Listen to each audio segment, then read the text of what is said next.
रवि एक छोटे शहर का लड़का था जिसे बचपन से ही पढ़ाई में बहुत रुचि थी, लेकिन उसके आत्मविश्वास की सबसे बड़ी समस्या यह थी कि वह खुद को दूसरों से कमतर समझता था। जब भी उसे स्कूल में कुछ बोलने का मौका मिलता, उसके हाथ पैर कांपने लगते।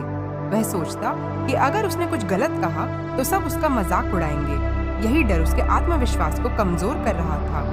एक दिन उसके शिक्षक ने एक कहानी सुनाई। कहानी थी एक छोटे बच्चे की जो सोचता था कि वह कुछ भी नहीं कर सकता, लेकिन जब उसने खुद पर विश्वास करना शुरू किया तो उसने असंभव को भी संभव बना दिया।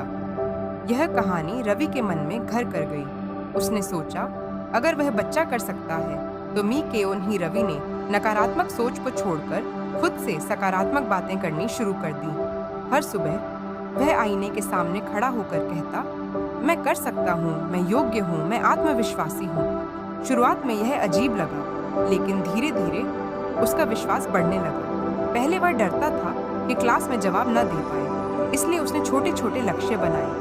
पहले उसने अपने दोस्तों के बीच बोलना शुरू किया, फिर छोटे समूह में और आखिरकार एक दिन पूरी क्लास के सामने। यह सब उसने एक एक कदम बढ़ाकर एक दिन जब वह प्रेजेंटेशन दे रहा था तो घबराहट में एक शब्द गलत बोल दिया। कुछ बच्चे हंसने लगे, लेकिन रवि रुका नहीं। उसने अपनी बात पूरी की और बाद में अपनी गलती से सीखा।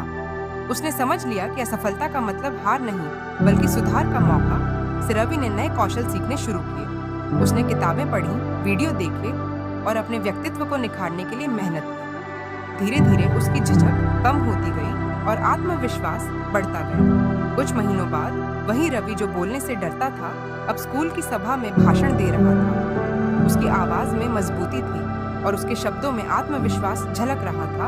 आत्मविश्वास कोई जादू नहीं है, बल्कि यह छोटी छोटी आदतों से बढ़ता है। अगर आप खुद पर विश्वास नहीं करेंगे तो दुनिया भी आप पर विश्वास नहीं करेगी। इसलिए खुद पर भरोसा रखें, गलतियों से सीखें और हर दिन एक बेहतर इंसान बनने की कोशिश करें।